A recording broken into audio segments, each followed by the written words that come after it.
legal and it looked like And is suing him for $100 million because of Shedeur Sanders falling to the 5th round of NFL draft. Since Shedeur Sanders got drafted into the NFL, it's been nothing but legal drama. Shedeur Sanders has a prime equity clause. The prime equity clause gives Sanders a percentage of all revenue generated from merchandise, sponsorships, and promotion tied to his name, image, and likeness. And now he just lit the league on fire with his boldest move yet.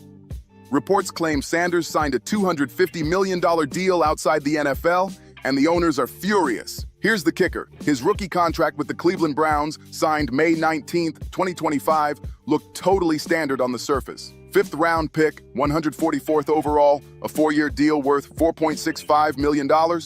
But buried in the fine print was something the NFL has never seen before. It's called the Prime Equity Clause, and it changes everything. It says this is already paid off.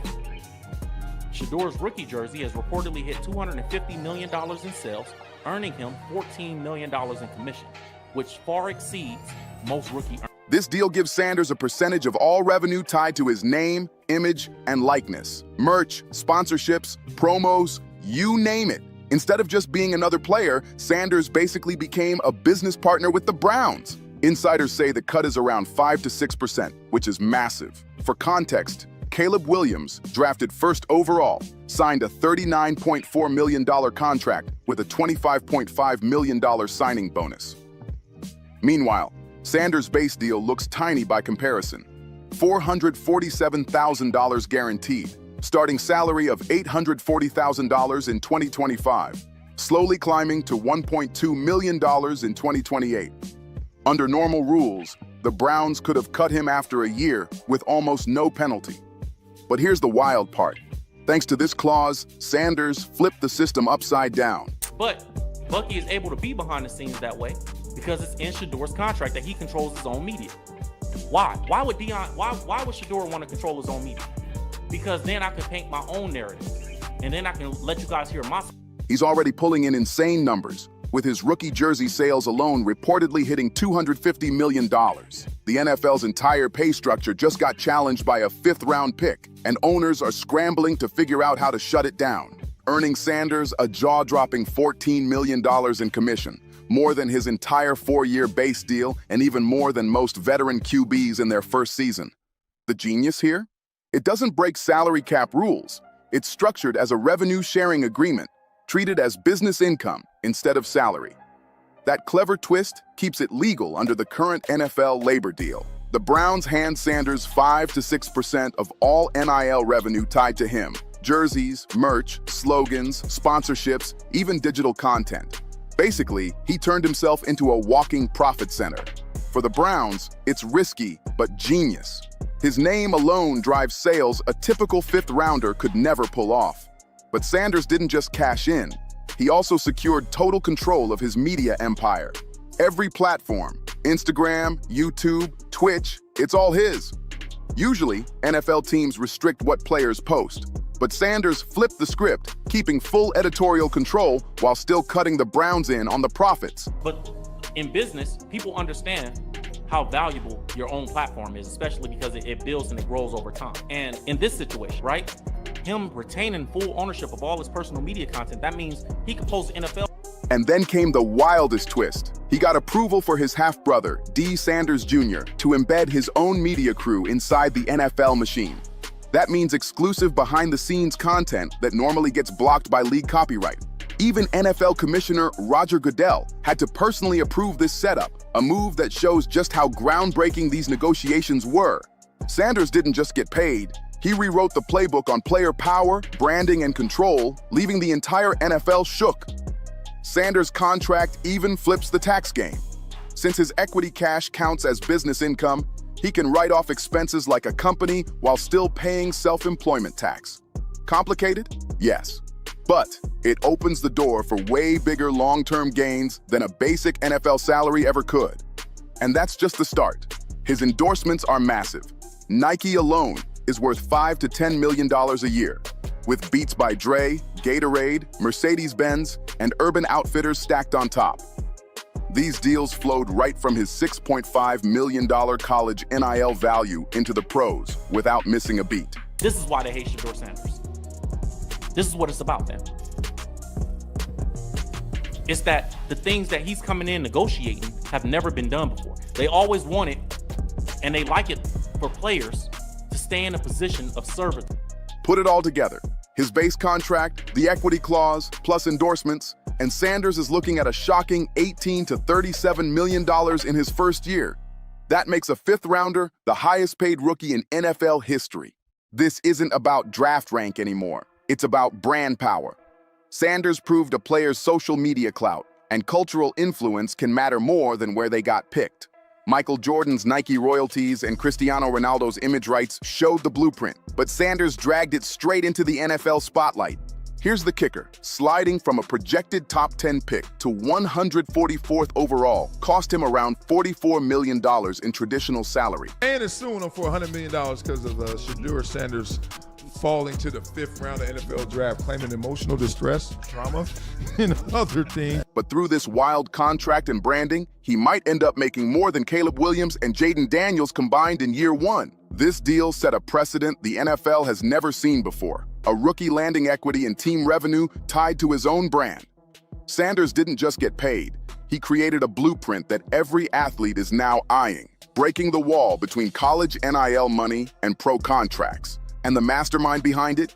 His father, Deion Sanders, steering the negotiations that just rewrote sports business history. But let's be real. This game-changing deal only happened because of a shocking twist. Sanders' dramatic fall in the draft. Projected as a top 10 pick, maybe even number 1 to Miami or number 2 to Vegas. Sanders had the stats to back it up. 72.3% completion rate, over 4,100 yards, 37 touchdowns, and a 169.1 passer rating in his final year at Colorado. He would only have something if he could prove collusion. That's what I'm talking about. Yeah. But not liking him isn't collusion. Well, that's not collusion. You have your right to not draft somebody because you don't like them. He looked like a lock, yet somehow 143 names got called before his. Fans and insiders immediately cried foul. Rumors of collusion spread fast, with claims that N.F.L. execs coordinated to tank his stock.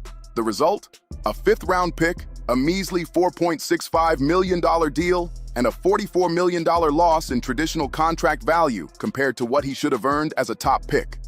His slide was one of the most dramatic in modern draft history, on par with Brady Quinn in 2007 or Geno Smith in 2013.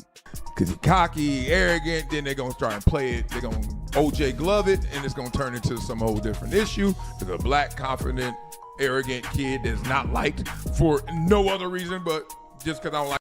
But unlike them, Sanders came in with superstar expectations, which makes the fall and the fallout so much louder.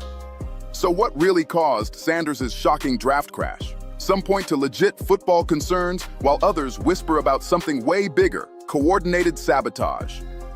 On the field, scouts flagged his deep ball accuracy, his habit of holding the ball too long, 52 sacks in 2023, and doubts about whether he could handle the jump from Colorado's simple spread offense to NFL-level schemes. Some even wrote him off as a system quarterback. At the 2025 Combine, things didn't help. He measured solid, 6 feet 2 inches, 215 pounds, 4.78 in the 40. But it was the interviews that raised eyebrows. Multiple teams thought he came off too cocky, even arrogant, and GMs didn't like his demands for franchise-level control, like choosing coaches and schemes. I think it would be hard to prove that part of it. It does. It is interesting, though, when you talk about Shedeur, that when you look at the league's website, and you're not on social, but this stuff, when he got drafted, it was pinned on NFL. That had execs questioning his coachability. Then came the family drama. Deion Sanders openly claimed his son wouldn't play for certain teams, especially in cold weather cities. That rubbed franchises the wrong way, and legends like Kurt Warner and Chris Carter slammed the family for being a distraction. Suddenly, drafting Shedeur looked like signing up for endless media chaos. But the loudest controversy?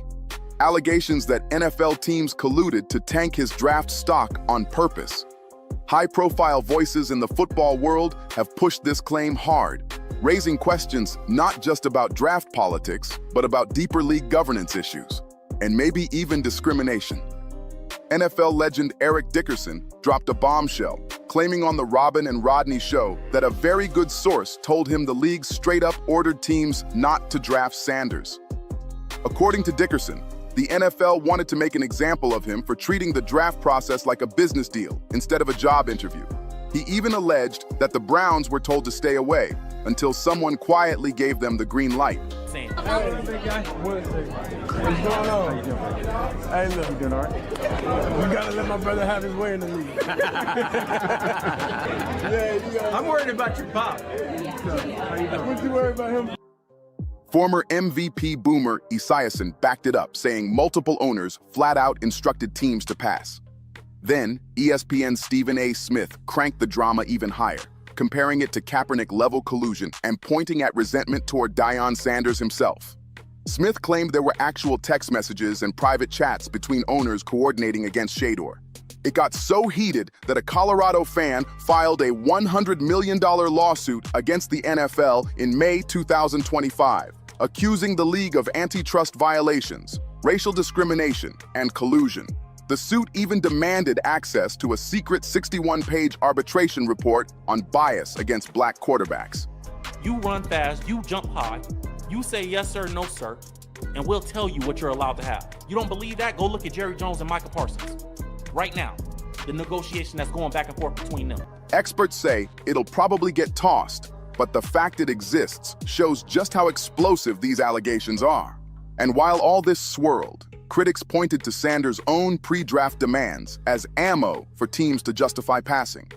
He wanted guaranteed playing time, offensive schemes built for him, influence over personnel, and most controversial of all, that prime equity clause. Teams feared if they gave him what he wanted, every future rookie would demand the same. Some teams saw Sanders' demands as pure overreach, like a college kid acting like a number. One pick before proving a thing in the NFL. That alone scared off front offices that might have otherwise taken a shot on his talent. But here's where it gets messy. This isn't the first time whispers of collusion have rocked the league. In 2017, Colin Kaepernick accused owners of blackballing him, and the NFL eventually settled after proof of coordination surfaced. More recently, Lamar Jackson's 2023 free agency had people asking the same questions, as teams balked at giving him a fully guaranteed deal before Baltimore finally caved. For Sanders, the racial element makes the story even heavier. Critics say black quarterbacks have historically been undervalued or nitpicked more than their white counterparts. Sanders' bold confidence, mixed with Deion's outspoken media presence, may have triggered biases that cut deeper than football. Still, not everyone's buying the collusion theory. No mistakes about it. Yes, Shedeur Sanders was a fifth-round pick, but he ain't never been a fifth-round talent. That's why in his mind, he is saying, I can change a franchise if you give me the opportunity to. Albert Breer from Sports Illustrated flat out rejected it, pointing to more basic reasons for the slide: bad interviews, family drama, and Sanders' sack-heavy play style that raised real concerns about how he'd transition to the NFL. Breer insists teams had real football reasons to pass on Sanders. No conspiracy needed. But the truth probably sits somewhere in the middle. His mix of talent, swagger, family drama, and those never-before-seen contract demands created a storm that made a lot of franchises nervous. And here's the twist. The very things that tanked his draft stock might have been his biggest blessing. By sliding to the 5th round, Sanders landed with the one team willing to cut the wildest deal in NFL history. Now, he's set up to make more in his rookie year than most top 10 picks, proving sometimes a setback is just a setup for something bigger. But his arrival in Cleveland didn't just kick off a career. It lit a fire under the entire NFL. Sanders' deal forced the league to confront a new era of player empowerment, where athletes aren't just workers, they're partners, brands, and business moguls. The pushback from the establishment was instant, with whispers of fear spreading across owner circles. And the biggest tell? Commissioner Roger Goodell himself. So when people say, hey, they're setting him up for failure, this is what they're talking about. I believe the Browns have good intentions for all the quarterbacks in their room. In a viral clip with Deion Sanders, Goodell dropped a comment that seemed casual on the surface, but insiders say it exposed the league's real anxiety, that Shedeur's contract wasn't just about one rookie, it was about rewriting the rules of power in professional sports. That offhand Goodell exchange said it all. The NFL isn't worried about Sanders throwing touchdowns. They're worried about Deion Sanders blowing up the system. With his insider knowledge and sharp business game, Deion is exposing cracks in the league's old-school contract model, and owners don't like it one bit. Cleveland Browns owner Jimmy Haslam's reaction shows the tension perfectly. Even though his team courted Sanders before the draft, word is Haslam quickly distanced himself once backlash hit. Some insiders even claim he's eyeing Arch Manning as a future quarterback option, despite already having Sanders signed. That screams conflict inside the Browns' own house. But the pushback goes way bigger than Cleveland. Across the league, owners are terrified of the domino effect. If one rookie can snag a deal like this, what happens when the next top pick, or worse, a superstar veteran, demands the same cut of revenue? Anonymous execs have admitted flat out they hate the clause, calling it a threat to cost control and team authority. And it's not just about money. Sanders' contract also cracks open media control, something NFL teams have guarded fiercely for decades. If players can own their platforms and narratives, it shifts power from the league to the athletes. That's the real nightmare for owners, losing the ability to control the story. Sanders holding on to his personal media rights was a straight-up slap to the NFL's control system. Normally, the league dictates how players present themselves, but Sanders forced Goodell himself to sign off on Dion Jr. running the media operation. That one approval alone sent owners into panic mode, because if Sanders can do it, others will try next, and it's paying off big. That's what Shedeur said. Now, when you couple that, see, back then we didn't understand what he was asking for in his contract. When you couple that information that I just gave you guys, right? When preseason struggles or locker room whispers hit, Sanders' personal media team spins the story his way, protecting his brand instead of letting the NFL twist the narrative. That's power most players never get. Behind the scenes, the legal impact is just as explosive. The NFLPA isn't against it, they're studying it. If equity clauses spread, players everywhere could demand the same perks, blowing up decades of contract tradition. Agents across the league are already dissecting Sanders' deal, ready to copy and paste the formula for their own stars. Owners see it as the start of a revolution in player pay. Then came the preseason drama. His debut against the Panthers was fire. 14 of 23 passes, 138 yards, 2 touchdowns. To his backers, that was proof the Browns were right, and his fall in the draft was shady. To his critics, it just fueled the fear. If he balls out and keeps this contract model alive, the NFL will never be the same again. Sanders' final preseason game against the Rams gave critics all the ammo they needed. 5 sacks, just 10 of 18 passes for 95 yards, and a pick. Doubters said this proved the draft scouts right, shaky pocket presence and poor decision-making under pressure. But then Robert Griffin III jumped in, blasting the Browns for setting him up to fail by not giving him enough support. Suddenly, conspiracy theories swirled. Was Cleveland sabotaging their own rookie to cool down the hype? Coaches were forced to deny it, but the damage was done. The narrative around Sanders only got louder. Meanwhile, his influence wasn't just domestic, it went global. With 5.7 million Instagram followers, 15% international, and Nike pushing him overseas, Sanders became an international brand before playing a regular season snap. His jerseys sold big in the UK, Germany, and Brazil, proving his appeal reached markets the NFL has been desperate to crack. That's why his contract is scarier to owners than his arm strength. Sanders isn't just a quarterback, he's a worldwide profit machine the league can't fully control. Analysts already predict his deal will dominate 2026 CBA talks, with debates over NIL revenue caps and whether equity clauses should become standard. And other sports are watching closely. Basketball, baseball, even soccer leagues know if Sanders pulls this off, their stars will demand the same. His struggles on the field may fade, but the off-field revolution he sparked is only growing. At the end of the day, Sanders' deal isn't just about one player, it's a turning point. By locking in revenue sharing tied to his brand, he proved athletes don't have to settle for old-school contracts. He created a playbook other stars can copy, one that could flip the entire power balance between players and owners.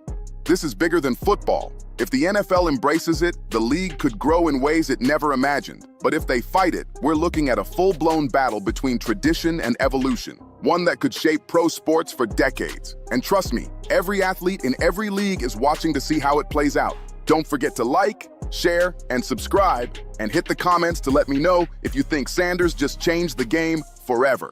Like Tommy Reese has found himself in the hot seat after it's been revealed that the Browns is not letting anyone watch practice with the quarterbacks or know if Shedeur Sanders will be quarterback too. Well, look like Tommy Reese is part of the I'm not speaking about the Shedeur Sanders gang now, dog. And I'm here to tell you, we should be hearing all the updates. Now, if those of you guys who might not know this, there's not going to be pretty much any more footage of Shedeur Sanders coming out for practice. I believe they're trying to kill the Shedeur Sanders hype. I could be wrong, but good luck doing that because Shedeur don't need footage coming out to stay relevant because he going to do what he did yesterday. So check this out. The Browns offensive coordinator just cracked under the heat and might have accidentally exposed the truth about Shedeur Sanders and Dillon Gabriel. And no, this ain't some locker room whisper. It's way wilder than that. By design in London to try to keep Gabriel in the pocket as much as possible. The Vikings want to keep him in the pocket. Are you talking about them defensively? Yeah, I mean, I think that's how they rush. You know, they do a nice job of trying to condense things inside, you know, keep wide edges to them. You know, he stepped up on the one scramble, backed up on an early third down. Probably a couple opportunities there, you know, throughout the game to step up and go. But they did a nice job in their rush patterns. They had some twists and stunts where maybe you think you have an edge and then it's taken away. So that's pretty consistent with how teams want to rush. They want to push the inside and create edges on the outside. So to really limit the ability. Fans are losing their minds. Players are looking sideways, and Cleveland might have just blown up its whole quarterback master plan without meaning to. What did he say exactly? Buckle up, because this story's turning the Browns' locker room into a full-blown soap opera. It's messy, it's dramatic, and it's got everybody guessing who's really running the show. Now it's official. The Browns have entered their "we're not hiding anything" era, which always means they're definitely hiding everything. Reading between the lines, Bailey Zappe sounds like he's going to be the backup quarterback. Yeah, I would say the same thing because he, in two different quotes, he specifically went out of his way to say, I'm very mindful of how we develop young players. Yep. That means he's priming the well to announce Shedeur as the number 3. And that quote, too. You're right. He's leading us to the water and we can drink it. I mean, unless we're just misinterpreting what he's saying. Right. That's the way it sounds to me. But you know what? If that's your decision, stand on it. Like you said, come out and say, look, I know people are clamoring to see Shedeur. There's time. Practice footage, gone. Shedeur Sanders clips, vanished like they just got snatched by the Pentagon. One day, fans were watching smooth spirals and rookie swagger. Next thing you know, all that's left is recycled press conference filler and some coach mumbling about progress. What a joke. Classic Cleveland, only they can make silence sound suspicious. And if you thought the Shedeur buzz was cooling off, think again. You can't bury a story this big with vague coach talk and blackout schedules. Shedeur doesn't even need cameras to trend. He could throw one pass in a random parking lot and the internet would light up like it just witnessed football's next revolution. For Dillon, I think operationally we look to the biggest areas to improve. I mean, after one start, there's going to be things that he's more comfortable doing. There's going to be rhythm there that he can get on the same page with the offensive line and the rest of the skill players. And you just look to build the continuity with the rest of the group. I think every time he steps out there with those guys, you'll see that can continue to improve, whether it's communication or physical, just connecting on things. I think that continuity will continue to improve for him. So while the Browns are out here hiding highlight reels like their top secret files, Shedeur Sanders is probably somewhere else. Tripod out, shades on, casually dropping dimes and reminding the world exactly why he's the most talked about rookie in the league. The hype isn't fading. It's mutating. It's gone underground now, guerrilla style, and Cleveland's PR team just made it 10 times louder without even realizing it. And right in the middle of all this chaos, Tommy Reese, the Browns' offensive coordinator, somehow turned into the spokesperson for nothing to see here. The Cleveland Browns are currently paying 8 quarterbacks this season. I'm not surprised by this at all because the Cleveland Browns are a bad franchise. The Browns do not know what they are doing, and it's been this way for many, many years. Brian Clark said that Shedeur Sanders is not the backup quarterback. It's time to part ways and it's time to trade him. And I 100% agree because if Bailey Zappe is QB2 behind Dylan Brooks, that's a problem. Because you're not looking for Bailey Zappe to be the franchise quarterback for the Browns. That's why you drafted Dillon Gabriel and Shedeur Sanders to figure out which one of these quarterbacks were going to take your team to the next level. And at this very moment in the season, the Cleveland Browns are Every word that man says sounds like it got reviewed by 5 lawyers before it left his mouth. You can practically feel him trying not to breathe too loud on camera. Whether he's talking about the Browns system or trying to hype up Dylan Gabriel, it all sounds like one big coded message that really means, please stop asking about Shedeur. The man's dodging quarterback questions like he's in the Dodgeball Championship. It's like Cleveland handed him a script titled, Say Everything Without Saying Anything. He keeps repeating words like timing, rhythm, composure, all those safe football buzzwords that sound deep but don't actually mean a thing. The Browns trading Joe Flacco to the Bengals definitely means Shedeur Sanders moves up to the QB2 spot, right? Not so fast. Told you guys to pump the brakes on all that Shedeur Sanders to the QB2 narrative because Kevin Stefanski came out today and said he is waiting until later in the week to make a decision on who will be QB2 between Shedeur Sanders and current practice squad quarterback Bailey Zappe. Now, Ian Rappaport last week, I think it was Sunday morning before the game in London, came out with a report talking about the Browns quarterback situation and said that the Browns do anticipate Shedeur Sanders starting for them at some point this season. It's like listening to someone describe a sandwich without ever admitting there's meat inside. But here's the kicker. Shedeur's got that magnetic energy that pulls the media into his orbit, and the Browns clearly have no clue how to deal with that. Instead of embracing it, they're trying to cage it.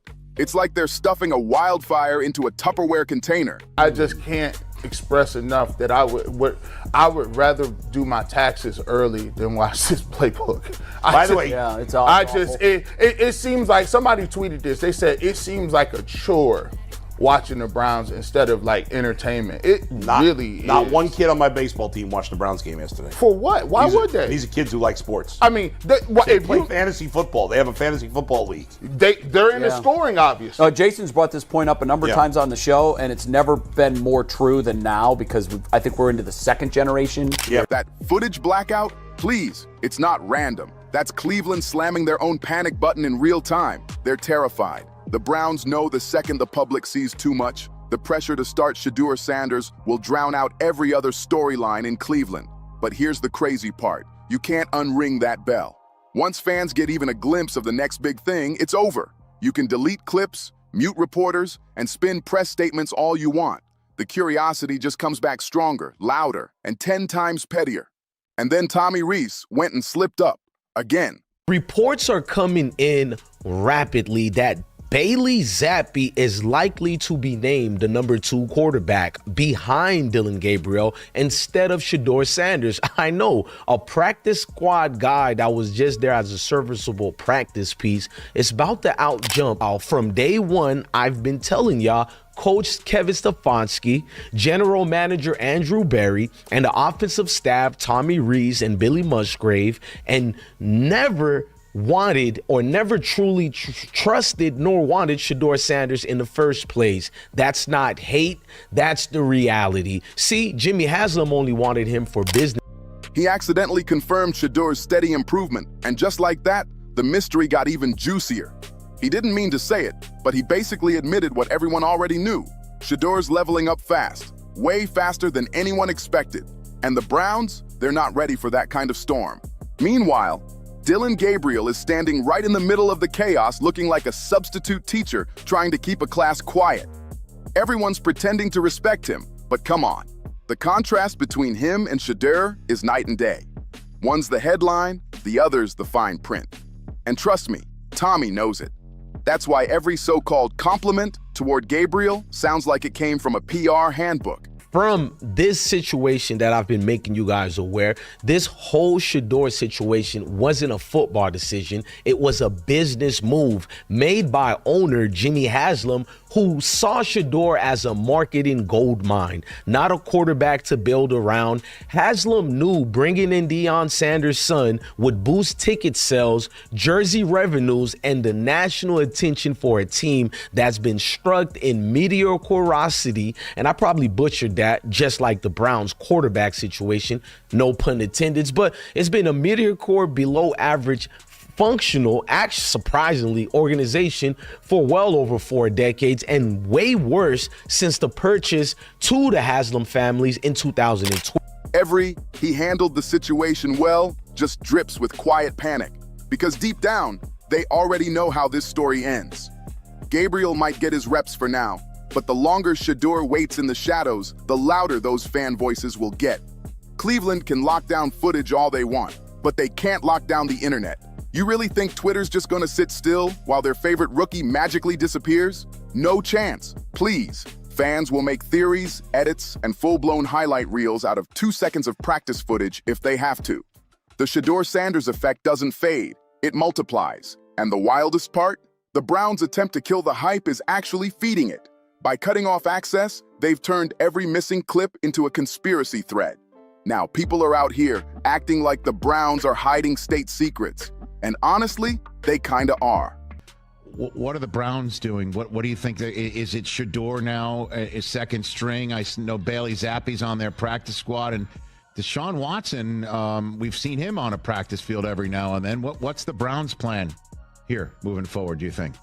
Well, starting off on Deshaun Watson, he's coming back from 2 Achilles tears. That's a very long rehab process. Obviously, he's been documenting that on his social media. I have not gotten the sense that anything is imminent in terms of Deshaun Watson getting back on the field. Bailey Zappe's in his second run now on Cleveland's practice squad. But this does really clear the space now that for everybody saying, why isn't Shedeur Sanders the number 2? You can hear it in Tommy Rees's voice every time he gets asked about the quarterbacks. He keeps circling back to growth and development, which in coach speak is just a polite way of saying, we're not ready to admit what everyone can see. But after a while, that stops sounding like strategy and starts sounding like stalling. They're not developing him, they're delaying him. And poor Rees, bless his PR-polished heart, is out here doing verbal gymnastics, trying to spin it all like it's part of the master plan. You can almost hear the gears grinding in his head every time he talks about balancing reps. That's not balance, that's babysitting. It's the N.F.L. version of telling a racehorse to slow down because the others are still tying their cleats. Then comes the part where Rees brings up Pittsburgh's defense, calls them physical, aggressive, experienced. It's already been reported that Bailey Zappe was taking a lot of the practice squad snaps. Yeah. I mean, listen, Kevin Stefanski is really enjoying this moment. Yeah. Kevin Stefanski is making the Browns organization basically Jerry Springer. He's making it basically Maury Povich when Maury Povich does the goddamn DNA test, and the girl gets up screaming and they run around with the camera. Yeah. That's exactly what he's making it. He's making a mockery of the situation and enjoying it. Yeah. He's enjoying it. Just announce the goddamn quarterback. Who quarterback number 2? All true, sure. But let's be real. That's coach code for, we don't want our rookie catching that smoke yet. So what's the move? Keep Dillon Gabriel in as the human crash test dummy. Let him take the hits, absorb the pressure, and keep the narrative calm while they quietly build Shedeur behind the curtain. And you know what? It's almost genius. Risk management disguised as loyalty, but the fans aren't stupid. They've seen this act before. The Browns have been juggling quarterbacks for years, like it's an open casting call for who wants to be the franchise guy. So while Rees is rambling about progressions and protections, fans are over here talking about destiny. While he's analyzing ball placement, they're already imagining Shedeur lighting up scoreboards. Everyone's analyzing every twitch and glance now. You can feel the tension crackle whenever someone dares to ask about Shedeur Sanders. It's like watching a chess match where one player refuses to admit they're cornered. The Browns are trapped. Say too much about how good he's looked in practice and the fan base erupts. Say too little and everyone assumes they're hiding something explosive. It's a total lose-lose situation, and honestly, it's hilarious. Now the team's spinning the same line, everyone's stepping up since Joe Flacco's exit. Translation? Nobody actually knows who's running the show. Tommy Rees keeps preaching about a collective effort in the quarterback room, but that's just polite talk for controlled chaos. Dillon's calm, Shedeur's electric, and Deshaun is probably somewhere wondering how long before the spotlight slips away again. You can't cram 3 alpha personalities into one QB room without someone feeling the burn. The Browns might keep acting like it's all harmony and brotherhood, but anyone watching closely can sense the silent competition. Dillon's fighting to hang on, Shedeur's waiting for his breakout, and the coaches are out here pretending it's all part of the process. But let's be real, it's not growth, it's tension management. They're tiptoeing that thin line between patience and panic. And Rees? He's the poor guy holding the balancing pole, trying to keep both sides from tipping over. The irony is almost beautiful, because if Shedeur's really improving that fast, how long can they keep him on the sideline before the whole thing blows up? This is classic Cleveland theater. The Browns have a gift for creating their own chaos, drafting raw talent, burying it, overthinking every move, and then acting shocked when the truth leaks out anyway. You can't hide charisma, and Shedeur has it by the truckload. He's not some quiet developmental project. He's a walking headline waiting to happen. See, that's the thing about Shedeur Sanders. You can't contain him. He's a walking spotlight magnet who turns every press conference into a pop culture moment. Trying to bury that under team focus is like trying to block out the sun with a napkin. It's not happening. And let's break down the psychology behind this whole blackout, because it's wild. The Browns are desperate to avoid another media circus after years of quarterback chaos. But here's what they don't get. This new generation doesn't want quiet development. They want access, hype, and transparency. The three things Cleveland seems allergic to. Every time a coach stutters through a "we're evaluating progress" answer, it's comedy disguised as strategy. They think they're cooling the story down, but really, they're throwing gas on it. It's almost sweet in that please clap kind of way. They keep hyping Dylan's composure like that'll somehow make people forget Shedeur's swagger. That's like swapping a fireworks show for a scented candle. Nice try, but no one's buying it. And every single week, the story tightens like a slow burn movie. Dylan does just enough to stay in the frame. Shedeur stays just quiet enough to keep people curious. And Tommy Reese looks like a man juggling interviews while under oath. You can feel the pressure building, because sooner or later, Shedeur's going to force their hand. He's too talented, too magnetic, too marketable to sit in the background forever. When that moment hits, Cleveland's gonna have to face the truth everyone already knows. This is his team in waiting. Until then, they'll keep spinning the steady progress story. They'll talk about chemistry, trust, and continuity, stretching those words so far they stop meaning anything. The Browns act like patience equals progress, but really, it's just procrastination in a hoodie. Meanwhile, fans are going full detective mode, watching every pixel of sideline footage, zooming in on shadows, trying to spot Shedeur throwing somewhere off camera. The man sneezes, and Reddit threads pop up claiming it's part of his focus training. It's obsessive, ridiculous, and exactly what happens when you try to silence hype instead of steering it. By the time the season hits its halfway mark, this whole "we're taking our time" act is gonna look straight up silly. Dylan can be as professional and polished as he wants, but you can't outwork momentum. Once that shift happens, once the locker room starts believing Shedeur's ready, it's over. The players know it, the media knows it, and deep down, Tommy Reese definitely knows it too. He's not managing quarterbacks anymore. He's managing expectations. And those expectations, they're exploding faster than the Browns can contain them. It's almost poetic how it's all unfolded. The franchise that tried to hide a headline accidentally ended up creating a mystery. They thought cutting the cameras would cool everything off, but it did the opposite. Shedeur Sanders didn't disappear. He evolved. Every time he didn't show up on video, the myth got stronger. Every silence became a headline. Every missing clip turned into a clue. The Browns didn't kill the hype. They accidentally crowned him with it, and they did it in spectacular fashion. That's why Tommy Reese's press conference hit different. He didn't spill any big secrets, but his tone told the whole story. The way he dodged questions, the way he danced around Shedeur's readiness. It all screamed one thing: internal panic. They're not protecting him from the game, they're protecting themselves from the backlash of making the wrong move. Because once they finally let him play, there's no going back. If he dominates, the old guard's out. If he struggles, the franchise takes the hit. It's a lose-lose born out of fear. But here's the truth. Shedeur isn't just another rookie trying to learn the ropes. He's the type of player who changes a team's energy without even trying. You see it in his teammates' reactions, in how reporters can't stop asking about him, and in how fans turn his name into a trending topic every week. Cleveland can try to choreograph this all they want, but you can't script authenticity. And that's what makes this whole thing hilarious. The team's trying to manage a storm like it's a stage play. They think they're controlling the story, but really, the story's controlling them. Every silence, every smirk, every single word out of Reese's mouth gets dissected like it's a secret message from the football gods. The man could talk about what he had for lunch, and the internet would still swear he's hinting that Shedeur's starting next week. They've turned a press conference into a full-blown treasure hunt, and honestly, they brought that chaos on themselves. Because when the day finally comes, when the Browns pull that curtain back, the truth won't need to be said. It'll be right there on the field, in the form of Shedeur Sanders, throwing lasers, breaking hearts, and making Cleveland look like the last ones to realize what they had all along. And that's the Poetic Twist. Cleveland didn't just try to hide a rookie, they accidentally created a legend. So what do you think? Should the Browns stop fighting the storm and let Shedeur take over? Drop your thoughts below, hit that like, subscribe, and comment, and I'll see you on the next one.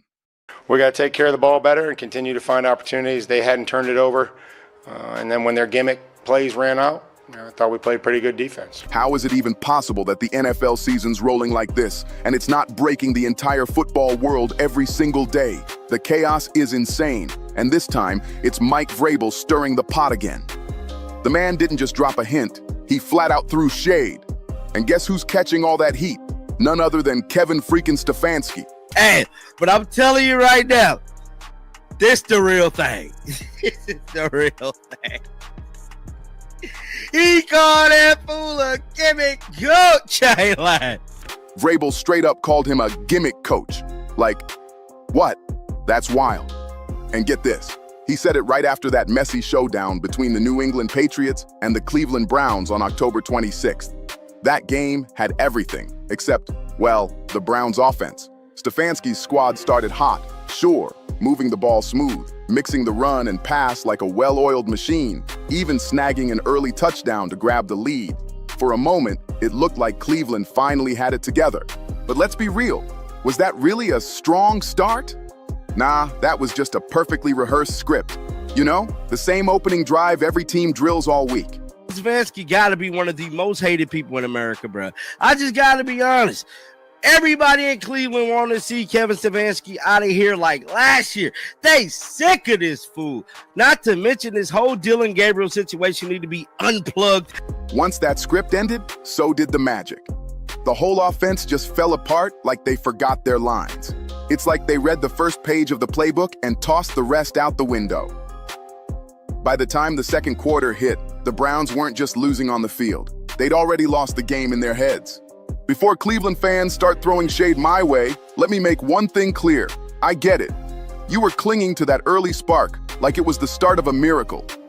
That first drive had people thinking, yo, maybe this is it. Maybe the Browns are finally waking up. But the sad truth? Hope doesn't win games, strategy does. Smart play calling, consistent execution, and strong drafting decisions win games. Hope's just the emotional snack between heartbreaks, and Cleveland fans have been surviving on that diet for way too long. How can you expect a win when your quarterback looks like he's running out of gas the second the script ends? The Patriots didn't even flinch. They handled the Browns like they were reading the playbook before it was even called. Dylan Gabriel looked like Dylan Gabriel. His luck finally ran out with the picks. He also gave up a safety.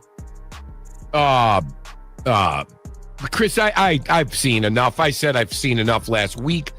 But if Shedeur can't stay healthy, you're going to get him on the field. Chris, did he work out on the field before the game? Yeah, tried to get loose and get ready. How do you get hurt? They won't even let the kid play. It felt like they knew exactly what was coming next. That's not dominance. That's predictability. And that's the scary part. Because once a team becomes predictable, it's like handing your opponent the keys to your house and saying, don't make a mess while you're robbing us. The Browns turned into their own worst enemy. Now let's get into why Mike Vrabel's comment blew up the way it did. Him calling Stefanski a gimmick coach? Yeah, that stung. But it's not like he was lying. It's the kind of statement that cuts deep because it sounds a little too close to the truth. It's the kind of drama everyone pretends to hate but secretly loves. It's like watching a car crash in slow motion. You can't look away. And when that instant karma moment hit right after his comment went public, it was pure theater. The Browns became the main act in the league's biggest reality show, and the timing couldn't have been juicier. You could almost feel it. Vrabel had been waiting for this. Every play, every bad call, every stalled drive, it was like he knew this train wreck was coming. So what Kevin Stefanski is telling all of us straight to our faces is that Dillon Gabriel is his guy, and he will never start Shedeur Sanders. Yep. Unless Dillon Gabriel can't play. He might even play Bailey Zappe before he plays Shedeur Sanders. He might go ask the Baltimore Ravens to trade back for Snoop Huntley before he plays Shedeur Sanders. He might even go ask the Bengals to trade Joe Flacco back so he can be the starter before he plays Shedeur Sanders. He might even go to the Raiders and get Kenny Pickett back before he plays Shedeur Sanders. The only way this Cleveland Browns team gets better this season or into next year is if Kevin Stefanski is not there. When he finally took that shot, it landed perfectly. Stefanski and his crew looked lost. The quarterback looked overwhelmed, and fans were left shaking their heads, wondering how it all fell apart so fast. That humiliation hit hard. The coach's rep took a beating. The QB's confidence dipped, and the fan base straight up heartbroken.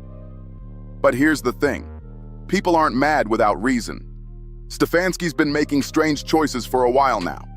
Questionable lineups, weird rotations, and draft calls that have everyone wondering what he's really seeing in practice. So, is the hate towards Stefanski deserved? That depends who you ask.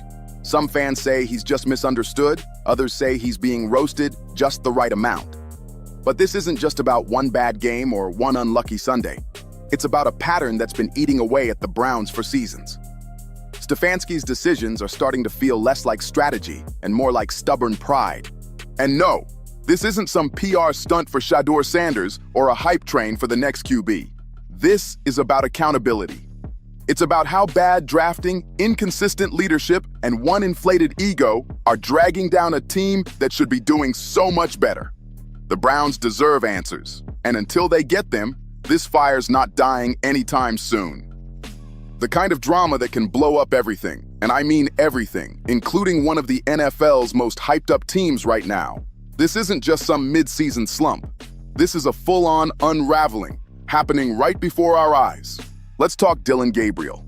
The way he carried himself on the field said a lot, and this isn't some mindless praise piece.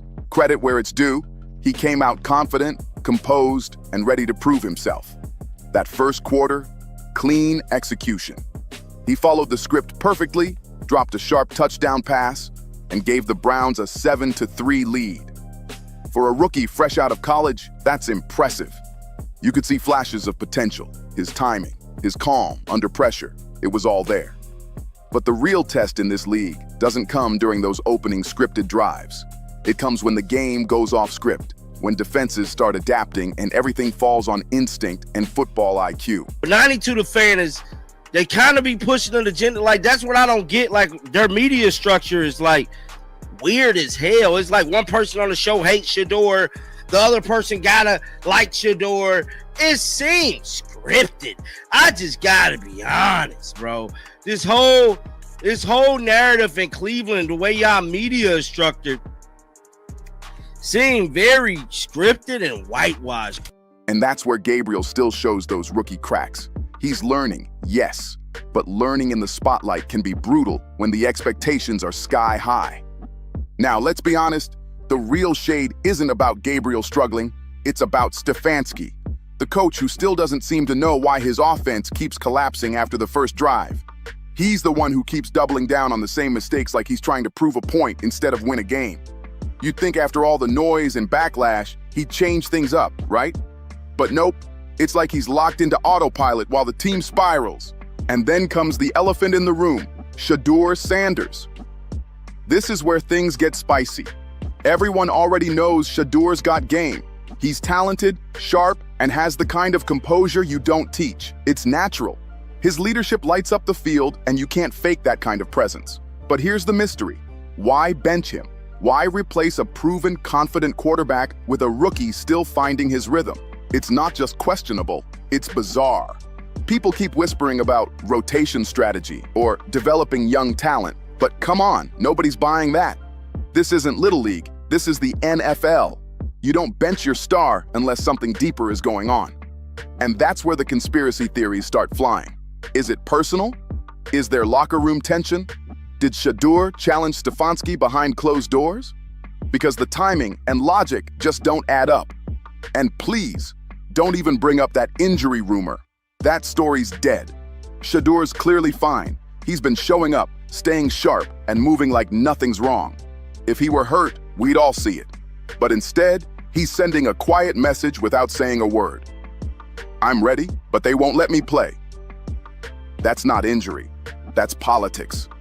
So now the fans are left wondering, what's really going on inside Cleveland's locker room? Because one thing's for sure, this isn't just about performance anymore. This feels personal. And when personal drama starts bleeding into play calling, that's when everything falls apart. Hurt? Please. They won't even let the kid play. This whole situation is starting to look like more than just a coaching choice. It's starting to look like a full-on mess. The decision raises serious questions about the team's strategy, management's accountability, and the logic behind their quarterback picks. Because honestly, the kind of message this sends to both the players and the fans, it's straight up embarrassing for Cleveland's credibility. And until someone at the top steps up and explains what's really happening, the frustration and wild theories are only going to keep growing louder. So, what's the deal with all this hate towards Stefanski? When you look at these questionable moves, you can't help but wonder, does he have something personal against Shedeur Sanders? Like, why would any coach risk benching a talented young quarterback in his prime for a rookie who's still finding his footing? It doesn't make sense. I'd be the first to defend Stefanski's loyalty if there were no better options available, or if Shedeur was actually hurt, but that's not the case. The truth is, Shedeur's been a standout, poised, focused, and laser sharp on the field. He's shown control, vision, and leadership every single time he's taken the snap. So, when you bench that kind of player, it's not just confusing, it's suspicious. The football world's looking at Cleveland right now, scratching its head, asking the same thing. What's really going on behind those closed doors? Because there's a big difference between sticking to a plan and sabotaging a player's rhythm just to prove a point. And this move, it's got bad call written all over it. That's why fans are fed up, and the noise calling for Stefanski's removal is getting harder to ignore. Only a handful of voices, mostly from 92 The Fan, are still backing him. And even that support feels staged, like someone handed them a script and said, "Read this with confidence." Everything about this feels sanitized, controlled, and painfully fake. And now, all we can do is wait to see what chaos comes next, because I can feel it. Something way spicier is brewing behind the scenes. So if you've been watching this wild saga unfold, make sure you've smashed that like button, dropped a comment with your thoughts on Mike's bold statement, and of course, don't forget to subscribe. You always say negative stuff. Shedeur Sanders just went toe-to-toe with the Browns owner in a face-off that's shaking the entire NFL. The Cleveland Browns have announced that their third-round pick, Dillon Gabriel, will start Sunday against the Minnesota Vikings in London. When asked about Gabriel getting the starting job, it literally left Shedeur speechless. From Rex Ryan's brutal public takedown, to Shara's eerie silent protest, to the whispers claiming Cleveland's front office sabotaged him before he even touched the field. This is pure chaos. The league hasn't seen a storm like this in years, and it's all centered around one young man who refuses to stay quiet. Absolutely. Absolutely, because whatever he says, they're going to twist his words. If you say nothing, there's really, on any other team, there are 31 there are 31 other teams. Do any of those media members talk to the third string quarterback? No. Oh, it's controversy. Why create controversy? How do you not create it? By when they ask you questions, just don't answer. The NFL might sell dreams of glory and greatness, but behind those shiny helmets and billion-dollar contracts hides a ruthless game of politics, egos, and raw power. And right now, no story captures that cold reality better than what's happening to Shedeur Sanders, the son of primetime himself, Deion Sanders. The legacy alone should have guaranteed respect, but instead, it feels like he's fighting the system itself. Shedeur wasn't supposed to be just another quarterback prospect. He was meant to be the one. But he's not a fifth-round pick, so we shouldn't ask him to act like a fifth-round pick, because that's not what we believe he is. For me, look, If he'd have took the pro, said, "Look, I'm happy for Dylan. Right. Hopefully he goes out there and plays well. Joe, I feel bad for Joe, but this is the game of football. This is a business, and hey, I'm just I'm happy for Dylan, and my job doesn't change. Right. I go out there, I prepare. A true generational talent ready to flip the script and drag his father's legacy straight into the modern NFL spotlight. But instead of being celebrated, he's been torn down by analysts, demoted by coaches, and quietly buried by Cleveland's own front office. It's like the franchise didn't want a star, they wanted silence. Going into the 2025 N.F.L. draft, Shedeur Sanders wasn't hype. He was proof. Multiple analysts had him pegged as the potential #1 overall pick, not out of favoritism, but pure facts, stats, tape, and performances that screamed dominance. His 2024 season at Colorado wasn't just impressive, it was historic. And now, the same talent that once made headlines is caught in a storm the NFL can't ignore. This was being called the biggest draft slide in NFL history. Yeah, Joe Flacco was in Cleveland once before, and they let him go. Yeah. He was in Indy, and he wasn't, let me get this straight, he wasn't the answer the first time around in Cleveland. He wasn't the answer in Indy. He wasn't the answer at the Jets, but now he's going to be the answer this time around. Joe Flacco hadn't been the answer since 2012 when he took the Ravens to the Super Bowl, and that's it. Bigger than Aaron Rodgers in 2005. More jaw-dropping than Lamar Jackson in 2018. Shedeur Sanders didn't just fall a few spots. He plummeted in real time while the whole world watched in disbelief. It was the kind of drop that instantly set off alarms everywhere, sparking a national frenzy about what really went down behind those secretive NFL war room doors. Something wasn't adding up, and people wanted answers, fast. Then came the real madness. Almost immediately after the draft, whispers of collusion started catching fire.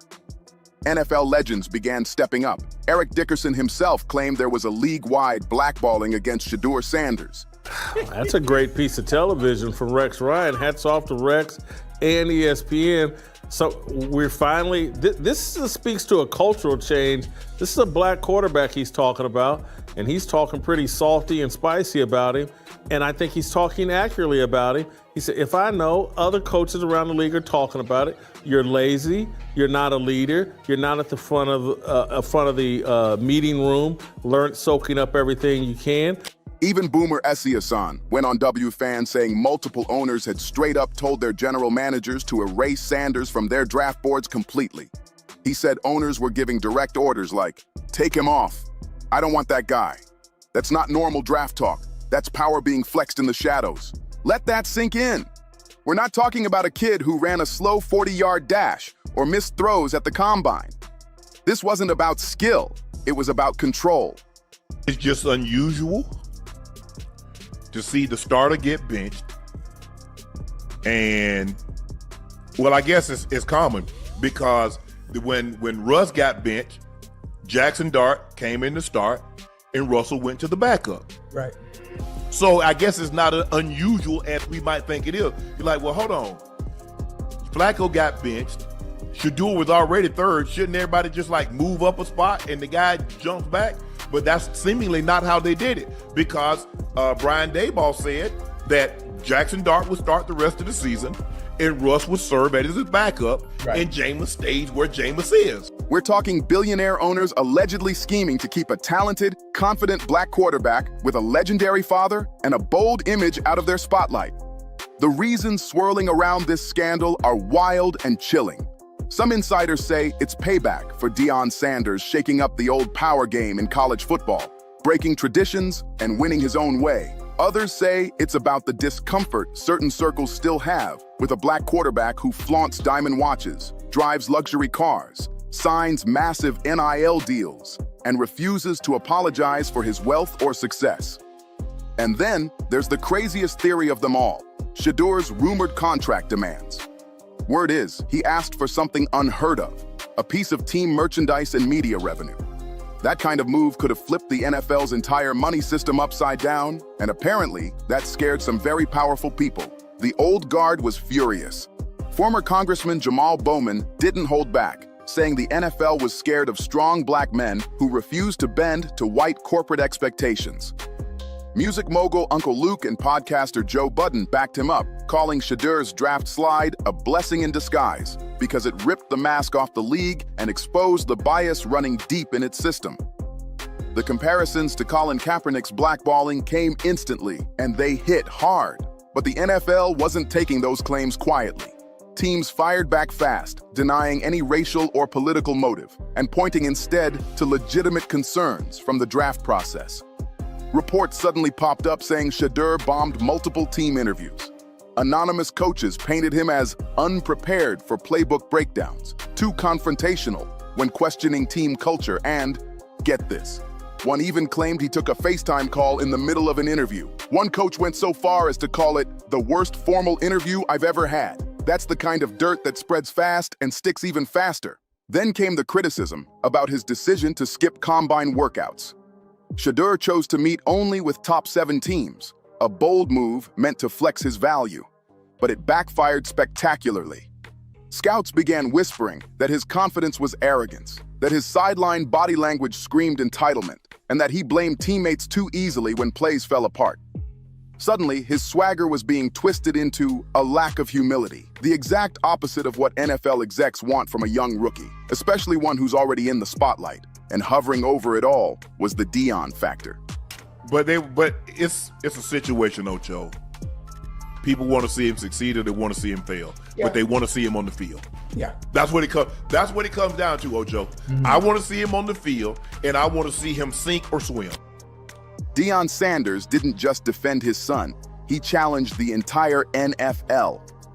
Publicly, he listed which cities he'd approve for Shedeur to play in, echoing Eli Manning's infamous draft stance. Behind the scenes, insiders say he warned critics that if they called his son arrogant, he'd expose them. It became clear that drafting Shedeur didn't just mean signing a quarterback, it meant taking on the Sanders empire. For cautious general managers terrified of drama, that felt less like a pick and more like stepping into a media storm ready to explode. So when the Cleveland Browns finally snagged Shedeur Sanders with the 144th pick in the 5th round, the world didn't know what to make of it. Was this a team boldly taking a chance on a superstar who'd been unfairly buried? Was it a franchise daring to break an unspoken pact among NFL owners? Or was it something way more complicated hiding under the surface? The move had people buzzing, but no one could agree on whether it was courage or pure chaos. Browns GM Andrew Berry tried to calm the noise, telling reporters, "The time we spent with Shedeur and what he's done throughout his college career is impressive." I understand you're both rookies, but say something like, "Hey, I'm excited to see him, be a professional." And then the entire thing of miming Jay, I'm like it's something out of a child's playbook. And the idea is like, oh, he's responding to Rex Ryan. You are a quarterback in the National Football League. Why are we responding to Rex Ryan on ESPN when all he really says is you should be starting, but it's your own behavior? So you double down, triple down on the own behavior narrative? Like, Jay, that position, more than any position, you need a leader of men. It sounded like confidence, like belief, like they'd found their guy. But that illusion shattered fast, because what unfolded next showed that belief inside the organization wasn't universal, not even close. And here's where things turned dark, like career-altering dark. Because if you thought Shedeur's humiliating draft night was the end of his troubles, you're about to find out it was only the beginning. This next chapter, it's betrayal at the highest level. Picture this: the owner, the man who signs every check, the face of the franchise, the billionaire shot caller, decides to publicly distance himself from his own draft pick before the poor kid even throws a single NFL pass. It happened on July 29, 2025 at Browns training camp. Owner Jimmy Haslam, the billionaire behind the pilot-flying J truck stop empire, worth an estimated $8.5 billion, stepped up to the mic and dropped a bomb that shook the league. When reporters asked about the Shedeur Sanders pick, Haslam didn't sugarcoat a thing. He said, "That decision was 100% Andrew Berry's. I had absolutely no input whatsoever." Then added that he personally preferred other quarterbacks in that draft. Just like that, the young quarterback's welcome turned into a public disowning. The message was loud and brutal. Shedeur might wear Cleveland's colors, but the man at the top didn't want him there. Now you might be asking, why on earth would an owner do that?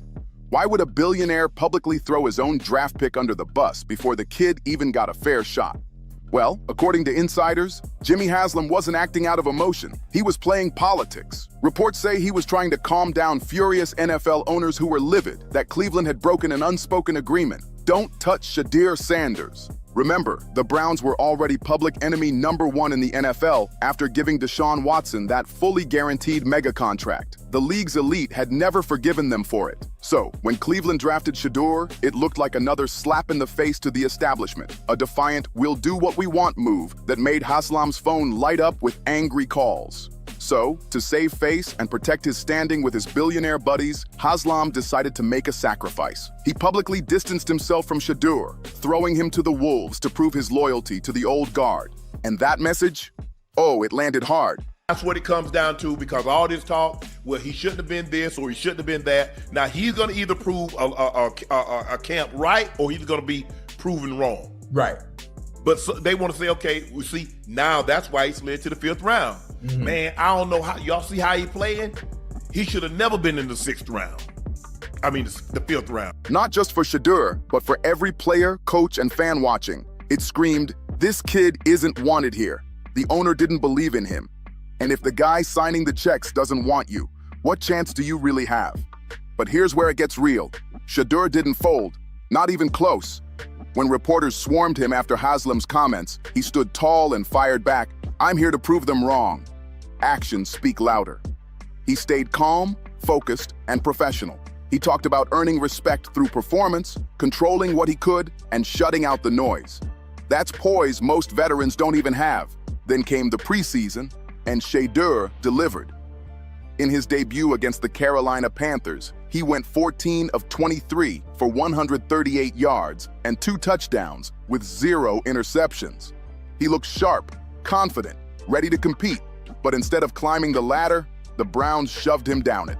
They signed Joe Flacco, a 40-year-old quarterback who hadn't been relevant since his Super Bowl run with Baltimore in 2013. Then they drafted Dillon Gabriel, a rookie from Oklahoma, and still had Kenny Pickett, a former first-rounder from Pittsburgh. On paper, competition's supposed to make everyone better. But this wasn't competition. This was a setup. Reports from camp said Flacco and Gabriel were getting all the first-team reps, while Shedeur was stuck running scout team drills, throwing passes against the starting defense, barely seen by top coaches. He wasn't getting the same coaching attention, the same reps, or even the same evaluation chances. It was clear. They were pushing him out quietly, piece by piece. By the time the regular season rolled around, the depth chart said it all, QB3. The break glass in case of emergency guy, the same quarterback who threw for 4,134 yards and 37 touchdowns at Colorado, the same player scouts once called the most accurate passer in college football. Now buried on the bench, treated like an afterthought. For a kid who was supposed to carry a legacy, Cleveland had turned his dream debut into a silent exile. The wildest part? Shedeur Sanders, the same kid who'd done everything right in camp, showed up early, put in the work, nailed the playbook, was still listed as QB3. I agree with you, Ocho, because my brother used to tell me all the time, I said, man, you know, I've been training camp, Ocho, and I'll be like, man, I ain't getting no reps today. Or I'll be in practice, you know, once I made a team. He said, don't worry about it. He said, one day, John Elway gonna call on you. He said, just make sure when he call your number, you better be ready. Gotta be ready. The Browns kicked off the 2025 season at 1-3, clearly in trouble. And when head coach Kevin Stefanski announced a quarterback change, everyone thought this was finally Shedeur's moment. But no, he benched Joe Flacco and handed the starting job to Dillon Gabriel, a third-round rookie still learning the ropes. Flacco slid to quarterback 2, while Shedeur stayed buried at quarterback 3, like he hadn't even existed. Let that sink in. The Browns were struggling, badly. They needed a spark, someone who could light up the field and energize a dead locker room. And yet, the one quarterback on their roster with elite college stats, charisma, and a chip on his shoulder big enough to fuel a comeback wasn't even considered. Instead, they went with Gabriel, a solid prospect, sure, but not a proven playmaker, not someone who'd thrown for over 4,000 yards and 37 touchdowns like Shedeur had. The decision made zero sense, and the whispers inside the league started again. Was this personal? And then came the moment that blew up the internet. Because what Shedeur did next wasn't just unexpected, it was legendary. On October 1st, 2025, during a Wednesday media session, reporters crowded around him asking the usual questions about the quarterback change, about being QB3, about his development under Joe Flacco, basic stuff every player answers. But Shedeur flipped the script completely. He didn't storm out. He didn't argue. He didn't even speak. Instead, he delivered the quietest and loudest statement of his young career. Shedeur mouthed every single answer in complete silence. His lips moved, his face stayed calm, but not a single sound came out. Cameras caught it all. Every word, every motion, but no one could hear him. It was eerie, powerful, and defiant all at once. A silent protest in the middle of an N.F.L. media circus. The internet exploded. Some called it genius, others called it disrespectful, but everyone was talking about it. Analysts lost their minds. Dan Orlovsky from ESPN slammed the move as embarrassing and immature. Rex Ryan, who had already criticized Shedeur before, went off again saying, "There's no time or place for antics like that from a QB3. But to the fans, it felt different. It felt symbolic. The kid who'd been silenced by ownership, ignored by coaches, and frozen out by the system had finally found a way to speak without saying a word. But here's what all those loud critics missed. Shedeur Sanders wasn't being immature, he was being calculated. Every move, every silence, every look, it was strategy. Because every time this kid spoke, his words got twisted like headlines waiting to happen. When he showed confidence, they called him arrogant. When he spoke with belief, they said he was entitled. When he backed up his teammates, it was not genuine enough. And when he stayed quiet, they accused him of having an attitude. No matter what he did, they found a reason to hate it. That's when his mother, Pilar Sanders, stepped in, and she did not hold back. She went off on Rex Ryan and the rest of the media mob, calling them cancerous and jealous. She laid out the truth loud and clear. The double standard was blatant. When other quarterbacks show swagger and confidence, they're called leaders. But when a black quarterback named Sanders does it, especially the son of Deion "Primetime" Sanders, suddenly it's a problem. She said what millions were already thinking, and for a moment, the whole conversation flipped. Because let's be real, no other third-string quarterback in the NFL gets grilled like this. Nobody's shoving microphones in their face every single day, asking about team politics or play-calling decisions that aren't even theirs. Most QB3s barely get mentioned on game day, but Shedeur? He's trending every week, even when he doesn't play a single snap. That's not football pressure, that's a target. So where does that leave us? With one of the most gifted quarterbacks of his generation stuck in a nightmare. A young man who fell in the draft under shady circumstances. An owner who publicly disowned him before he ever threw a pass. A coaching staff keeping him buried despite weak play from the starters. And a national audience that can't decide if they love him or hate him. But here's the truth. Shedeur Sanders isn't just fighting for snaps. He's fighting for survival. Because in the NFL, a fifth-round pick doesn't get endless chances. If he doesn't see the field soon, if he doesn't get that moment to prove himself under those bright lights, his career could be over before it ever truly begins. No second chances, no rewinds, no mercy. That's the cold reality of this league. And Shedeur's standing in the middle of it, refusing to break. Analysts and former players are sounding the alarm. This whole situation could bury Shedeur Sanders' career for good. Because once the league slaps a label on you, problem player, bad attitude, uncoachable, it sticks like glue. Fair or not, that reputation becomes your shadow. And in the NFL, shadows talk, teams talk, scouts swap notes. Once word spreads that a guy might be too much trouble, the doors start closing fast. If the Browns decide that Shedeur isn't worth the drama, why would another team risk their PR image picking him up? The path forward is razor thin. Right now, Dillon Gabriel is gearing up to start against the Vikings in London. If he plays well, Shedeur might never touch the field this season. If Gabriel flops,